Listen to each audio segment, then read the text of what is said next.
नमस्कार। आज इस वीडियो में हम कक्षा 12वीं की पुस्तक अभिव्यक्ति और माध्यम का ही एक चैप्टर उठाएंगे और जो टॉपिक है कहानी कैसे बनती है। ये जो कहानी है हम पढ़ते आ रहे हैं, हम जब प्ले ग्रुप में होते हैं, हम छोटे होते हैं तब से हम सुनते आते हैं कि कहानी कैसे हमें स्टोरीज़ के थ्रू ही जो होती हैं चीज़ें सिखाई जाती हैं, पढ़ाई जाती हैं। हम छोटे होते हैं, हमें बताया जाता है, हमें स्टोरियाँ सुनाई जाती हैं, हमें कहानियाँ सुनाई जाती हैं हमारे पेरेंट्स के थ्रू या हमारे टीचर्स के थ्रू। तो हम शुरू से ही जो है कहानियाँ सुनते आ रहे हैं, या अगर कोई बात भी कोई कर रहा है, अगर वो बहुत ज़्यादा उसको एक्सप्लेन कर देता है तो हम भी उसको कह देते हैं कई बार, चलना कहानी मत सुना, जल्दी बता। तो हर चीज़ में हम जो है कहानी का एक रोल देखते हैं, और यहाँ जो पार्ट ही है ये है कहानी कैसे बनती है। इसको हम यहाँ पर पूरा समझेंगे कि कहानी क्या है, कहानी कितनी पुरानी है, मतलब कहानी का इतिहास क्या है, कहानी कैसे आई और कहानी के जो तत्व हैं वो क्या हैं। तो ये पार्ट जो है बहुत आसान है। इस कहानी हम पढ़ते ही आ रहे हैं, जैसा कि मैंने बताया है, कहानी हम सुनते आ रहे हैं। हम कहीं ना कहीं किसी न किसी माध्यम से जो है कहीं ना कहीं कोई स्टोरी सुन ही लेते हैं, अगर हमारे सिलेबस में भी नहीं है या हम पढ़ भी नहीं गए हैं तो कहानी को हम बहुत ईजीली समझ जाएंगे। बस आपको एक फ़ोकस की ज़रूरत है। अगर आप इस वीडियो को देख लेते हैं तो आप अच्छे से जो कहानी का कॉन्सेप्ट है, जो चैप्टर है, आप इसको अच्छे से समझ पाएंगे।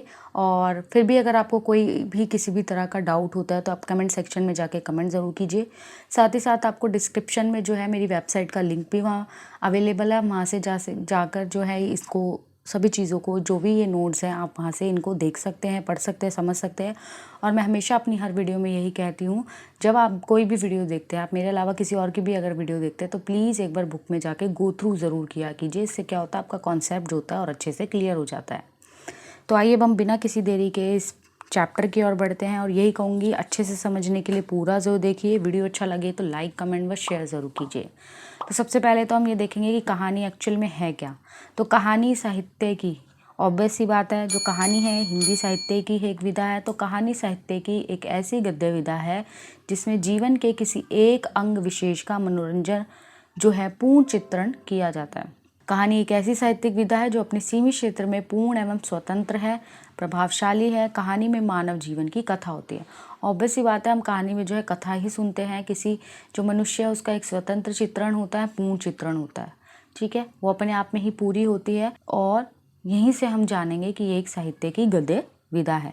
अलग अलग विद्वानों ने और लेखकों ने कहानी की जो है अलग अलग परिभाषाएं दी हैं, लेकिन कहानी की परिभाषा को लेकर कोई भी प्रॉपर निष्कर्ष पर नहीं पहुंच पाया है। लेकिन प्रेमचंद की हम एक परिभाषा देख लेते हैं, जिसमें कहानी एक रचना है जिसमें जीवन के किसी अंग, किसी एक मनोभाव को प्रदर्शित करना ही लेखक का उद्देश्य होता है, और जिसके ऊपर जो फोकस होता है, कोई ना कोई एक कैरेक्टर होता है, तो उसका चरित्र, उसकी शैली तथा कथा विन्यास सब उसी के भाव को पुष्ट करते हैं। और जिसके ऊपर वो कहानी है, जिसके ऊपर वो स्टोरी है, वो सब उसी चीज़ को, अगर मान लीजिए किसी एक चरित्र पे भी स्टोरी नहीं है, बहुत से लोगों पे वो कैरेक्टराइज है, लेकिन कहीं ना कोई एक ऐसा कैरेक्टर होगा जिस पे वो फोकस होगी, तो उसी की भाषा, उसी की शैली, कहानी की शैली क्या है और किस तरीके से कथा कही गई है, उसी को, भाव को ये पुष्ट जो है कहानी यहाँ पर करती है। अर्थात किसी घटना, पात्र या समस्या का क्रमबद्ध ब्यौरा, यानी कोई इंसिडेंट हुआ है, किसी पात्र का के साथ कोई इंसिडेंट हुआ है या उसके साथ कोई प्रॉब्लम है, तो उसका जो है क्रमबद्ध यानी प्रॉपर तरीके से उसको लोगों के सामने प्रस्तुत करना, चाहे परिवेश हो, चाहे द्वंद्वात्मकता हो, कथा का विकास हो, चरम उत्कर्ष हो, उसे कहानी कहा जाता है। वास्तव में कहानी हमारे जीवन से इतनी निकट है कि हर आदमी किसी न किसी रूप में कहानी सुनता या सुनाता है। ऑब्वियस ही बात है, अगर मान लीजिए फॉर एग्जांपल आप स्कूल में पढ़ रहे हो और आपके फ्रेंड ने कोई इंसिडेंट स्कूल का सुना है और आपको नहीं पता, वो आपको बता रहा आके, तो आप जल्दी जल्दी से सुनना चाहते हो, तो आप उसको कहते हो जल्दी सुना, कहानी मत सुना, जल्दी बता क्या हुआ, ठीक है। तो किसी न किसी तरीके से कहानी जो होती है आपके सामने आ ही जाती है। प्रत्येक मनुष्य में अपने अनुभव बांटने और दूसरों के अनुभवों को जानने की प्राकृतिक इच्छा है। अर्थात हम सब अपनी बातें किसी को सुनाना और दूसरों को सुनाना चाहते हैं।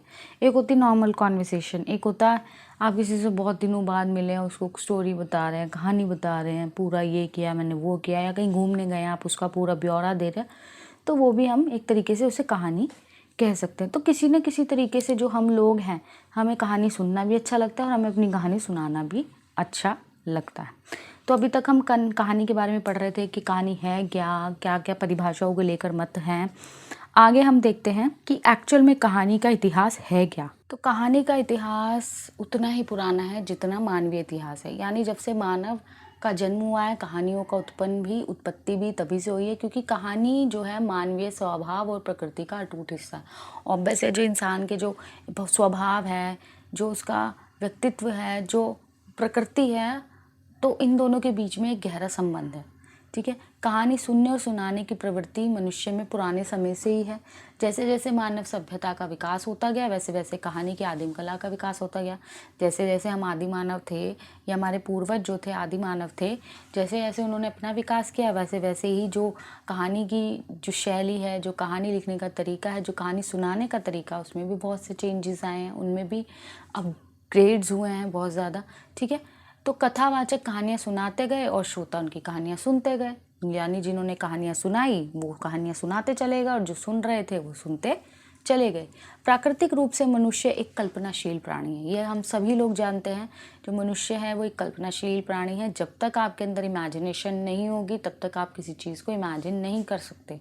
अगर हम कोई ऐसी स्टोरी सुन रहे हैं जो रियल नहीं है, जो एक मिथ है, या फिर कोई इमेजिनरी स्टोरी है, या आजकल साईफाई मूवीज़ भी होती हैं, ठीक है, तो वो तो चलो हम पिक्चर्स देख रहे हैं तो हम उसको देख पा रहे हैं, लेकिन कोई ऐसी स्टोरी है, कोई हमें स्टोरी सुना रहा है, तो हम उसको अपने अंदर जब तक इमेजिन नहीं करेंगे तब तक हम उसको एंजॉय नहीं कर पाएंगे। तो यहाँ जो मनुष्य है वो एक कल्पनाशील प्राणी है। कल्पना करना जो है मनुष्य का स्वाभाविक गुण है। धीरे धीरे सत्य घटनाओं पर आधारित कथा कहानी सुनते सुनाते मनुष्य में कल्पना का सम्मिश्रण होने लगा, क्योंकि प्राय मनुष्य वह सुनना चाहता है जो उसे प्रिय है। ऑब्वियस सी बात है, इंसान वही सुनना चाहता है जो उसको अच्छा लगता है। फॉर एग्जाम्पल, अगर हमें ऑब्वियस सी बात है सबको अपनी अच्छाई सुनना अच्छा लगता है, तो हम वही सुनना चाहेंगे। अगर कोई हमारी ज़रा सी भी निंदा कर दे, हमारी बुराई कर दे, तो हमारा खून खौल जाता है, हमें बुरा लग जाता है। तो कहानी के साथ भी वही है, जो टॉपिक्स लोग सुनना चाहते हैं, जो चीज़ें लोग सुनना चाहते हैं, वही जो है कहानी द्वारा प्रकट की जाती है। ऐसा नहीं है जो उसके अगेंस्ट है वो नहीं कहा जाता है, लेकिन ज़्यादातर लोग उसको ही फेवरेट अपना मानते हैं, ज़्यादा उसी को लाइक करते हैं जो वो चाहते हैं। तो प्राचीन काल में किसी घटना का, युद्ध, प्रेम आदि के किस्से सुनाए जाते थे और श्रोता इन किस्से कहानियों को जो है आनंद पूर्वक सुनते थे। धीरे धीरे ये किस्से ही कहानियों का रूप धारण कर लेते हैं और इस प्रकार कहानी कला का धीरे धीरे विकास हुआ। होता है ना कि जो किस्सा गोई होते, किस्सा गोई यानी जो किस्से थे, कोई इंसिडेंट था, ठीक है, जो कहीं रिटर्न में नहीं है, कहीं लिखित में नहीं है, किसी ने सुना तो वो सुनता चला आ रहा है, किसी दादा ने सुना, फिर उसके बेटे ने सुना, फिर पोते ने सुना, तो वो चलता आ रहा है। तो वो धीरे धीरे ऑब्वियस ही बात है उसमें कुछ ना कुछ चीज़ें ऐड होगी, बढ़ा चढ़ा के बताई जाएगी। तो वो किस्सा गोई जो थी ना, वो धीरे धीरे कहानी में अपना रूप धारण करने लगी। अब हम जानेंगे कि प्राचीन काल में मौखिक कहानी की लोकप्रियता के क्या कारण थे। कि पुराने समय में लिखित कहानी से ज़्यादा मौखिक, यानी एक तरीके से किस्सा तो हो गया, कोई इंसिडेंट हुआ उसको लोगों के सामने प्रस्तुत करना, लेकिन जो मौखिक कहानी की मुंह से जो सुनाई जा रही, जो कहीं लिखित में नहीं है, तो उसके ज़्यादा लोकप्रिय होने के क्या कारण थे? तो उसके बहुत से कारण थे। पहला, प्राचीन काल में संचार के साधनों की कमी थी, इसलिए मौखिक कहानी ही संचार का सबसे बड़ा माध्यम थी। यानी ऑब्वियस है, मैसेज कन्वे करने का कोई साधन नहीं है, तो इसलिए मौखिक कहानियों के माध्यम से ही जो है लोग अपनी बातें जो संचार के द्वारा कन्वे कर पाते थे। प्राचीन काल में मौखिक कहानी धर्म प्रचारकों और संतों के सिद्धांतों और विचारों को लोगों तक पहुंचाने का माध्यम थी। यानी कहानी, जैसे हम गौतम बुद्ध को ले सकते हैं। गौतम बुद्ध थे तो एक भारतीय, भारत में जन्मे थे, लेकिन देखो उन्होंने अपनी धर्म का प्रचार अपनी कहानियों के द्वारा किस तरीके से बड़ी बड़ी बाहर की कंट्रीज़ में भी उनको फैलाया। सिर्फ भारत तक वो सीमित नहीं रहे, ठीक है, ज़्यादातर ये सिंगापुर, ये कोरियंस, ये चाइनीज़, ये जापानीज़, ये लोग, मलेशियन, इंडोनेशियन, ये लोग ज़्यादा जो होते हैं गौतम बुद्ध को मानते हैं, अपना धर्म गुरु मानते हैं, अपने ईश्वर उनको आराध्य मानते हैं। तो किस तरीके से कहानियों के द्वारा, मौखिक कहानियों के द्वारा उन्होंने अपने धर्म का प्रचार किया। ठीक है, मौखिक कहानी ही समाज में शिक्षा के प्रचार प्रसार का साधन थी। और जो मौखिक कहानी आज के टाइम में तो इतने एडवर्टीज़मेंट वगैरह होते हैं, बेटी बचाओ बेटी पढ़ाओ, हम रिटर्न में भी एडवर्टीज़मेंट देख लेते हैं, हम वो बैनर्स भी देख लेते हैं, हम टीवी में भी देख लेते हैं, न्यूज़पेपर, तो हमारे पास रिसोर्सेज है, एडवर्टाइज़ करने की किसी चीज़ को, लेकिन पुराने समय में कहानियों के द्वारा ही शिक्षा का प्रचार, लोगों को कहानियाँ सुनाकर मोटिवेट किया जाता था, लोगों को कहानियों के माध्यम से समझाने की प्रयास किया जाता था। प्राचीन काल में मौखिक कहानी ही मनोरंजन का साधन थी। पहले के टाइम में फ़ोन, टीवीज़, कंप्यूटर, कोई भी इलेक्ट्रॉनिक आइटम्स नहीं होते थे, कोई गेम्स नहीं, कोई ख़ास कुछ नहीं, कोई तो लोग अपना एंटरटेनमेंट के लिए जो है मौखिक कहानियाँ सुनाया करते थे कि चलिए फ्री टाइम में बैठ जाते हैं तो एक दूसरे को स्टोरी सुनाया करते थे, कहानियाँ सुनाया करते थे। तो इसलिए जो मौखिक कहानी थी वो प्राचीन काल में लोकप्रियता का सबसे बड़ा जो है कारण ये सब रहे हैं उसको। आगे हम पढ़ेंगे कहानी के तत्व।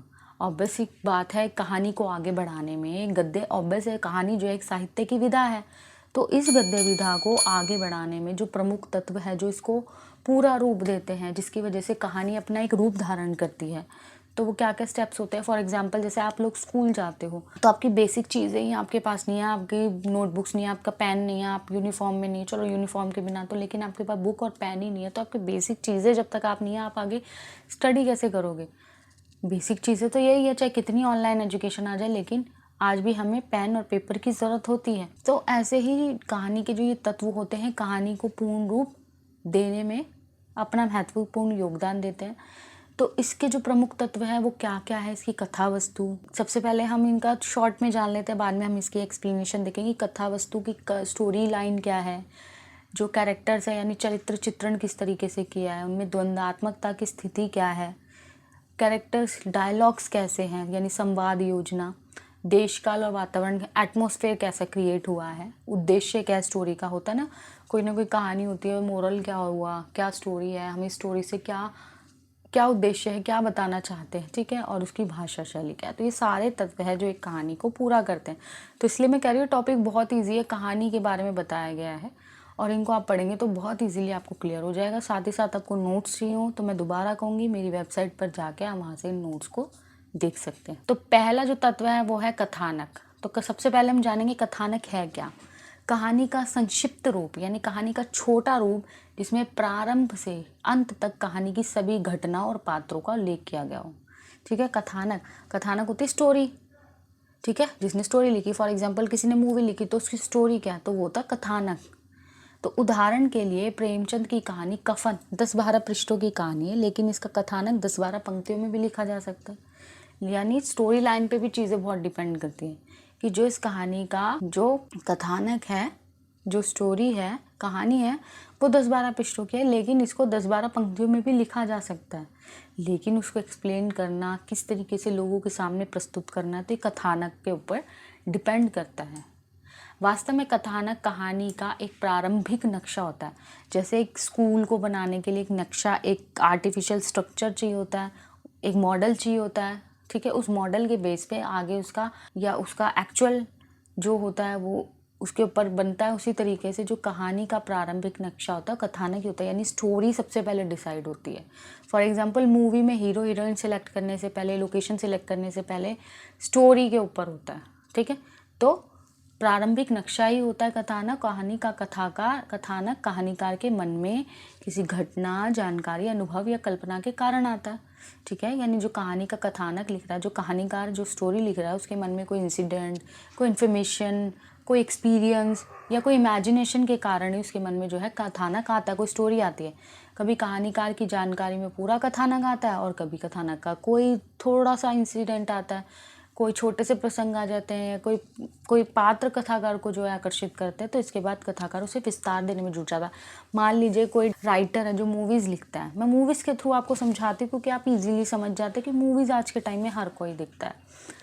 तो फॉर एग्जांपल कोई मूवी की स्टोरी लिख रहा है, कोई राइटर है, अब उसने मान लीजिए कोई सड़क पे चलते हुए किसी लड़की का कोई इंसिडेंट देखा और उसको उस इंसिडेंट से याद आया या उसको वो खटके से उसको किक हुआ कि मुझे इससे रिलेटेड एक मूवी बनानी चाहिए कि वो लड़की बड़ी बोल्ड है, वो बहुत अच्छी है, मतलब समाज में ऐसी लड़कियों को जगह नहीं दी जाती, उसको सोसाइटी में गलत समझा जाता। तो एक छोटे से किक पर उसको एक स्टोरी पूरी आ गई, तो फिर उसने पूरी एक 3 घंटे की 2 घंटे की मूवी की स्टोरी लिख डाली, ठीक है। तो ये या तो पूरी स्टोरी भी उसको आ सकती है या उसको कहीं से कुछ ना कुछ कोई हिंट मिल सकता है और उसको वो पूरा करने में लग जाता है, कहानी को विस्तार देने का काम कल्पना के आधार पर किया जाता है। बहुत सी फिल्में होती हैं हम रियल स्टोरीज़ के ऊपर होती हैं, ठीक है, हमें पता होता है, लेकिन जो फिल्मों में गाने वगैरह होते हैं वो तो एक इमेजिनेशन ही होती है ना, कोई सच्ची में तो कोई गाना नहीं गा रहा होता पुराने ज़माने में या आज के समय में भी, तो एक कल्पना के आधार पर भी किया जाता है। कल्पना के विस्तार के लिए लेखक के पास जो सूत्र होता है, यानी जो थोड़ा सा हिंट होता है,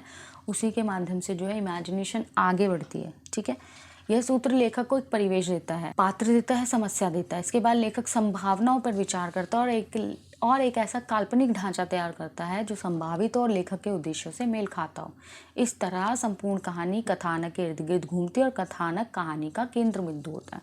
सबसे पहले ये बात जान लेनी बहुत ज़रूरी है, जो कथानक होता है वो कहानी का केंद्र बिंदु होता है। और जैसा कि बार बार हमें बताया जा रहा है कि जो कहानीकार होता है उसको कहीं ना कहीं या तो पूरी स्टोरी आती है या कोई इंसिडेंट मिलता है, इमेजिनेशन के आधार पर उन चीज़ों को वो कंप्लीट करता है, ठीक है। फिर वो देखता है कि वो कैरेक्टर पे कैसी लगेगी, उसको क्या क्या समस्याएं दी जाएगी, एटमॉस्फेयर कैसा होगा, ये सब चीज़ें वो इमेजिन करता है, काल्पनिक ढांचा तैयार करता है। फिर उसको अच्छा लगता है, फिर उसको लगता है कि क्या ये कहानी संभावित उद्देश्यों से मेल खाती है, और इस तरीके से जो कहानी है वो कंप्लीट करता है। और जो कहानी है यानी जो कथानक है वो कहानी का केंद्र बिंदु होता है।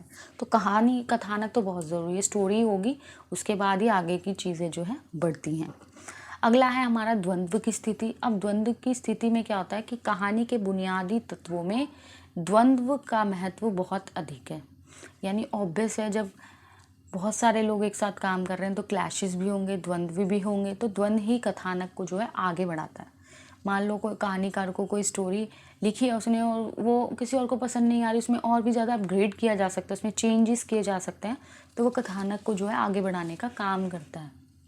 उदाहरण के लिए दो आदमी किसी बात पर सहमत हैं तो उनके बीच कोई द्वंद्व नहीं है, कोई वो नहीं है लड़ाई झगड़ा, हाँ ठीक है, और बातचीत आमतौर से आगे क्या है बढ़ सकती है। लेकिन असहमति है तो बातचीत सरलता से आगे बढ़ेगी, ठीक है। तो इस तरीके से कहानी में दो विरोधी तत्वों का टकराव या किसी की खोज में आने वाली बाधाओं, अंतर्द्वंद आदि के कारण उत्पन्न होता है। द्वंद्व के तत्व कहानी को जो है इंटरेस्टिंग बनाते हैं, रोचक बनाते हैं, क्योंकि क्लैशेस हो रहे हैं और उन क्लैशेस की वजह से एक तीसरी नई चीज़ जो है उभर कर सामने आती है। एक बंदे ने कुछ और कहा, दूसरे ने कुछ और कहा, और उसकी वजह से जो तीसरी चीज़ है उभर कर सामने आई, तो इसकी वजह से जो है कहानी में रोचक बना रहता है। दूसरे शब्दों में द्वंद्व के कथानक में के मार्ग में बाधाएं और अवरोध हैं, जिनको पार करते हुए जो होता है कथानक आगे बढ़ता है। एक के बाद एक बाधाओं की समाप्ति के बाद निष्कर्ष पर पहुंच जाने के कारण कथानक जो होता है पूरा हो जाता है। और कथानक की पूरा होने की शर्त यही है कि कहानी नाटकीय ढंग से अपने उद्देश्य को पूरा करने के बाद समाप्त हो। अंत तक कहानी में रोचकता बनी रहनी चाहिए। यह रोचकता द्वंद्व के कारण ही उत्पन्न होती है और इन्हीं द्वंद्वात्मक स्थिति के कारण ही जो होती है कहानी में रोचकता बनी रहती है। कहानी का अगला हमारा तत्व है पात्र योजना अथवा चरित्र चित्रण। यानी जो कैरेक्टर्स हैं, जो चरित्र हैं, जो कैरेक्टर्स हैं, उनका चित्रण किस तरीके से जो है एक डायरेक्टर या एक कहानीकार हमारे सामने प्रस्तुत करता है। कहानी पात्रों से निर्मित होती है, ठीक है। जब तक कहानी के जो कैरेक्टर्स है वो स्ट्रॉन्ग नहीं है, उस स्टोरी लाइन को प्रॉपरली कन्वे करने के लिए, स्टोरी में कहा क्या जा रहा है, उस कहानी में क्या मैसेज दिया जा रहा है, तो जो कहानी के पात्र हैं, जो कहानी है वो पात्रों से ही निर्मित होती है और हर पात्र का अपना एक स्वरूप होता है, अपना एक स्वभाव होता है और एक उद्देश्य होता है। कहानी में वह विकसित भी होता है या अपना स्वरूप भी बदलता है। कहानीकार के सामने पात्रों का स्वरूप जितना स्पष्ट होगा उतनी आसानी से पात्रों का चरित्र चित्रण करने में होगी। चरित्र चित्रण की उनका चरित्र को कैरेक्टराइज करने में उसको उतनी ही सरलता होगी। इस कारण पात्रों का अध्ययन कहानी की एक बहुत महत्वपूर्ण बुनियादी शर्त है। फॉर एग्जाम्पल मूवीज़ में भी जो होता है, डायरेक्टर जो होता है हीरो हीरोइन को अपॉइंट करते हैं या उनको मूवीज़ में लेते हैं तो वो उसके ऊपर डिपेंड करते हैं, या बहुत सी मूवीज़ के लिए न्यू कमर्स के जो होते हैं ऑडिशंस होते हैं कि कौन बेटर रहेगा इस रोल के लिए। तो कहानी में भी यही है, जो कहानीकार होता है वो पात्रों का चुनाव तो करता ही है, साथ ही साथ वो देखता है कि क्या वो उस पात्र का सही से चरित्र चित्रण करने में उतने सक्षम हैं। इसके अंतर्गत पात्रों के अंतर संबंध पर भी विचार किया जाता है कि उनके आपसी संबंध किस तरीके से, यानी ये नहीं कि कोई रिलेशन है, कोई जान पहचान है, कि किस तरीके से वो अपने चरित्र के साथ, अपने पात्र के साथ जो है खुद को बांध पाते हैं। कौन से पात्र की किस किस परिस्थिति में क्या प्रतिक्रिया होगी, यह भी कहानीकार को पता होना चाहिए। दरअसल कहानीकार और उसके पात्रों के साथ निकटतम संबंध स्थापित होता है। पात्रों का चरित्र चित्रण करने अर्थात उन्हें कहानी में कथानक की आवश्यकता अनुसार अधिक से अधिक प्रभावशाली ढंग से लाने के कई तरीके हैं। अब ऑब्वियस है, जब तक कैरेक्टर स्ट्रॉन्ग नहीं होगा वो कहानी को उतने अच्छे तरीके से कन्वे नहीं कर पाएगा। जब तक जो रोल है, जो पात्र है, वो लोगों तक जुड़ता नहीं है आँखों के थ्रू, अपने रोल के थ्रू, अपने कैरेक्टर के थ्रू, तब तक जो है कहानी उतनी सफल और इंटरेस्टिंग नहीं हो सकती।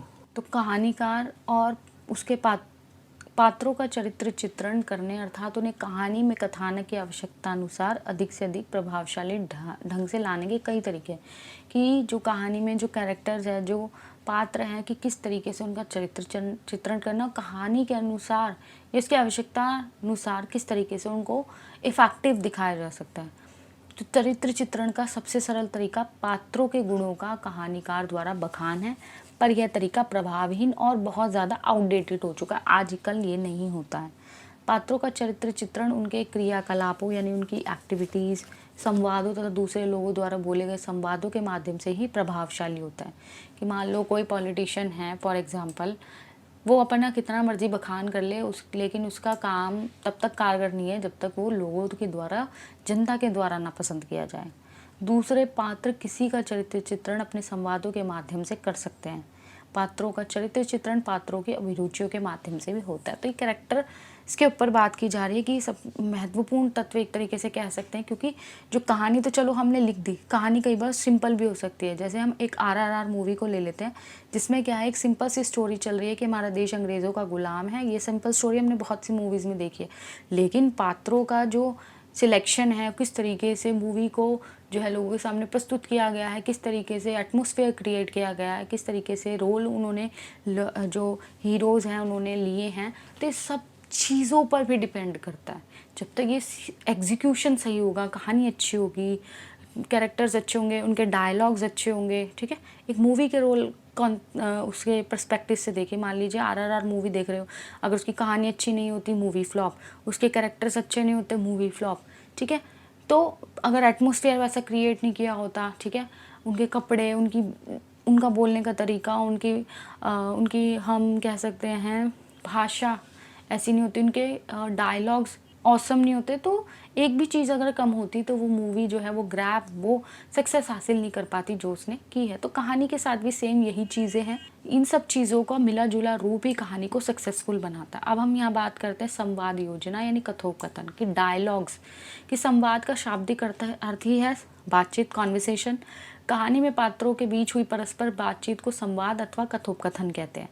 संवाद पात्रों के चरित्र का उद्घाटन करते हैं। ऑब्वियस ही बात है, किस तरीके से डायलॉग्स वो बोल रहा है तो उसके चरित्र को वो दिखाते हैं तथा कहानी का विकास करते हैं। इसलिए संवाद योजना सरल, सहज, स्वाभाविक तथा पात्रानुकूल होनी चाहिए। यानी कोई गांव का कैरेक्टर है, गांव का वो ग्रामीण व्यक्ति है और अंग्रेजी के शब्द बोल रहा है, ठीक है, गांव के लोग भी पढ़े लिखे होते हैं लेकिन वो थोड़ा सा इनएप्रोप्रिएट लगता है, ठीक है।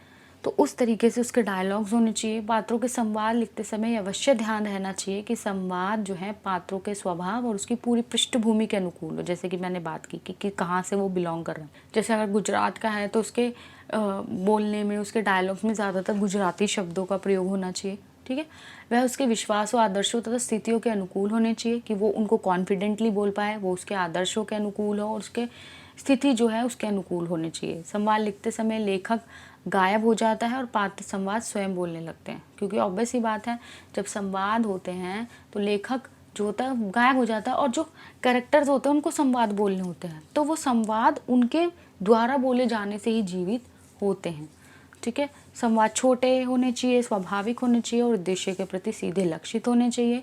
संवादों का आवश्यक विस्तार बहुत सी जटिलताएं पैदा कर देता है और कहानी में झोल आ जाता है। ऑब्वियस ही बात है, बहुत लंबे लंबे डायलॉग्स होंगे तो बोरियत होने लगेगी और इससे कहानी जो है बोरिंग लगने लगेगी। अब आगे हम बढ़ते हैं देश काल और वातावरण। जैसे कि अभी मैं RRR मूवी की बात कर रही थी कि एग्जीक्यूशन किस तरीके से किया गया था, किस तरीके से मूवीज़ दिखाई गई थी, किस तरीके से जंगल का एटमॉस्फेयर, जानवर दिखाए गए थे, ठीक है।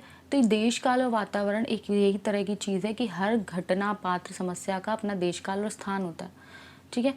कथानक का स्वरूप बन जाने के बाद कथानीकार कथानक के देशकाल तथा स्थान को पूरी तरह समझ लेता है, क्योंकि ये कहानी को प्रामाणिक और रोचक बनाने के लिए बहुत आवश्यक है। मान लीजिए कोई इंसिडेंट है, कोई स्टोरी चल रही है, अभी तक गाँव की स्टोरी चल रही है, लेकिन वो फॉर एग्जाम्पल पैसा कमाने के लिए शहर जाता है, तो उस हिसाब से जो है एटमॉस्फेयर क्रिएट करना होता है। आजकल तो चलिए रियल में ही वहाँ चले जाया जाता है उस लोकेशन पे, लेकिन पहले समय में स्टूडियो में ही सब कुछ क्रिएट करना होता था। तो कहानीकार को ऐसा कुछ करना होता है कि वो देशकाल के अकॉर्डिंग हो, यानी कैसा एटमॉस्फेयर वो क्रिएट करा। उदाहरण के लिए यदि अस्पताल का कथानक है, यानी अस्पताल की कहानी है, तो अस्पताल का पूरा परिवेश, वहाँ का कैसी आवाज़ें आती हैं, क्या लोग होते हैं, क्या कार्य करते हैं, क्या संबंध होता है, नित्य घटने वाली घटनाएं आदि का जानना आवश्यक है। यानी कहानी में उन सब चीज़ों का भी आना ज़रूरी है।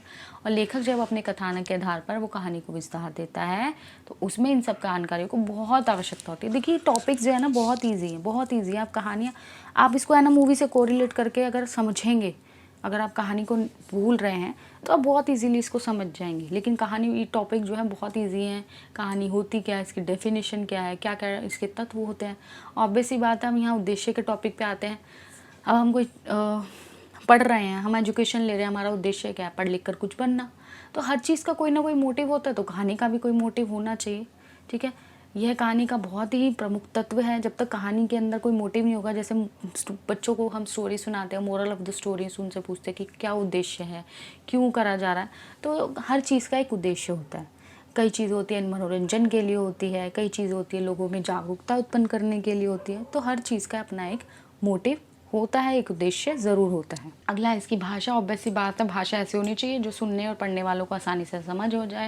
यानी सरल और सहज होनी चाहिए, स्वाभाविक होनी चाहिए, पात्रानुकूल होनी चाहिए, विषयानुकूल होनी चाहिए और प्रसंगानुकूल होनी चाहिए। एक बार हम इसके एक और क्लाइमेक्स की ओर बढ़ लेते हैं कि कथानक के अनुसार कहानी जब चरम उत्कर्ष, यानी जब कहानी खत्म होने वाली है, उसका क्लाइमेक्स की ओर बढ़ती है, तो चरम उत्कर्ष का चित्रण बहुत ध्यानपूर्वक करना चाहिए। किस तरीके से उसका क्लाइमेक्स दिखाया जाएगा, क्योंकि भावों या पात्रों के अतिरिक्त अभिव्यक्ति चरम उत्कर्ष के प्रभाव को जो है कम कर सकती है। ठीक है, तो कहानीकार की प्रतिबद्धता या उद्देश्य की पूर्ति के प्रति अतिरिक्त आग्रह कहानी को भाषण में बदल सकते हैं। ऑब्वियस सी बात है, अगर एंड में भी कोई डायलॉग्स है तो क्या होगा कि वो बोरिंग लगने लग सकती है और वैसे लग सकता है कोई भाषण दे रहा है।